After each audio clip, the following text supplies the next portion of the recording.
is the reading for Sunday, the 20th of July, 2025. So here it is, and then a few ancillary comments afterwards. But it's pretty straightforward once again. One thing Reverend Ron has made it much easier for me to do this month is he's been so straightforward in his writing. Sometimes people writing in these columns can get a little involved. It depends on their personality. Sometimes there's interpretation needed. Sometimes there isn't. Really, with Reverend Ron so far this month, there hasn't been much interpretation needed. First quote is a quote that I like to quote an awful lot, and that's from Rumi. And that is, out beyond ideas of wrongdoing and right doing, there is a field. I will meet you there. Out beyond ideas of wrongdoing and right doing, there is a field. I will meet you there. Let's throw judgment out of the window, in other words. And Ernest Holmes, think about this one. He says, who finds God in man will also find man in God. Who finds God in man will also find man in God. And that was from Words That Heal Today on page 81. And then Reverend Ron goes back to an incident 30 years ago in American history. He says, after the Oklahoma City bombing in 1995, many of the affected people were asked what gave them comfort.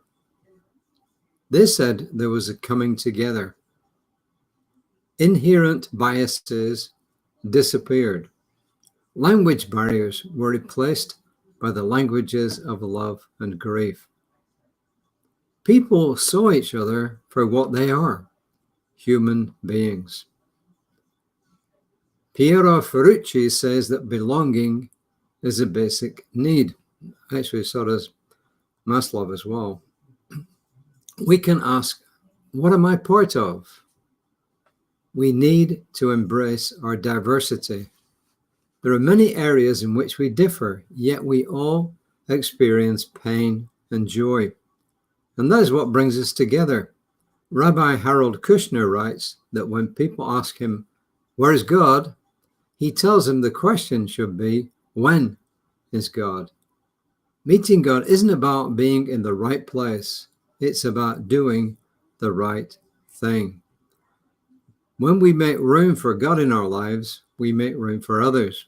Maybe it should also be, how is God?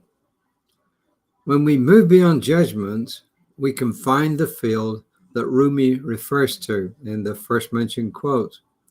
We can meet one another with love and compassion. We can disagree, but we can do it without rancor. We can honor our differences. Rumi wrote that I, you, she, we, in the garden of the mystic, lovers are not true distinctions.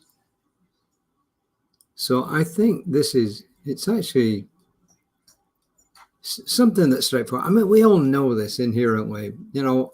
Sometimes we've been brought up to say that this group's bad and that group's bad, or I don't like this group, I don't like that group because.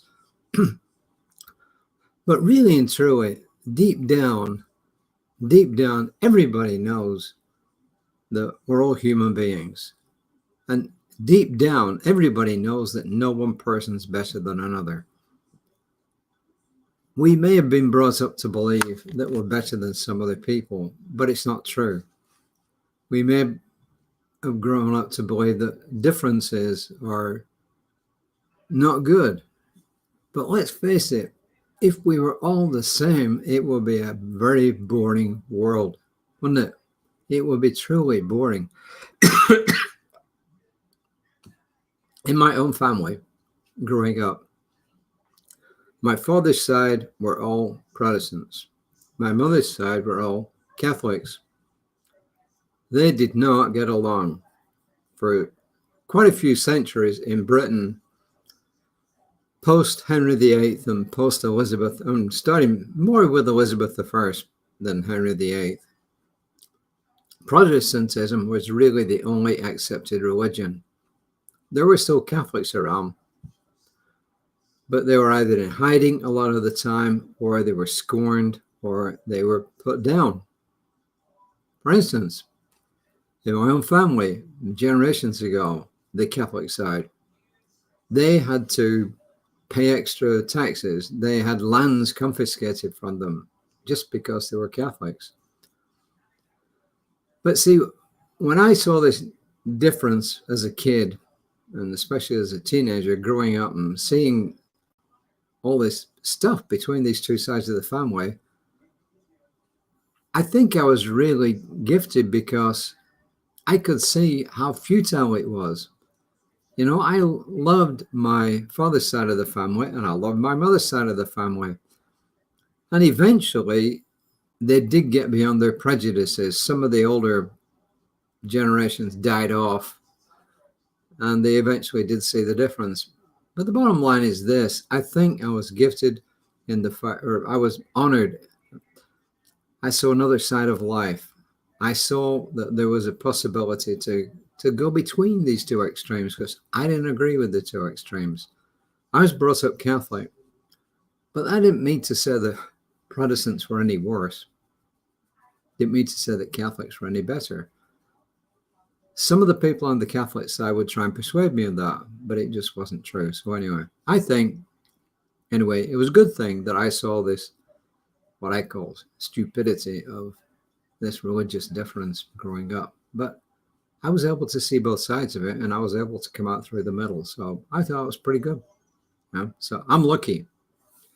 But getting back to what he's saying is, we're underneath everything. We're all the same. Every single one of us, whatever your color, whatever your religion, whatever your sexual orientation, whatever your political preferences, deep down, every single one of us is the same. And deep down, we know it.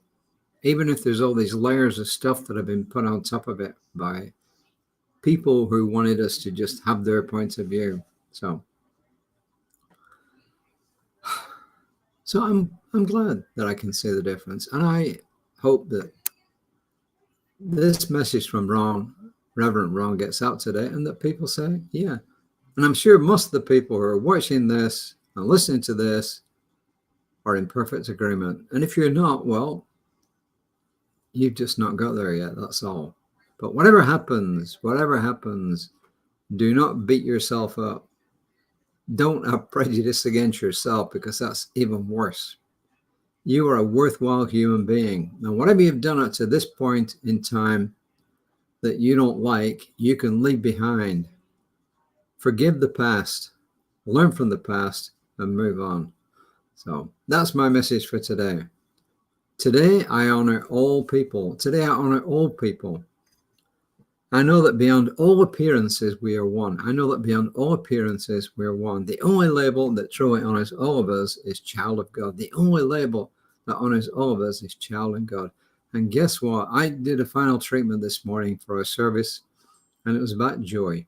So I am knowing in the divine mind joy, peace, and love for each and every person who watches this, listens to this, and in fact, for everyone on the planet to eventually achieve that.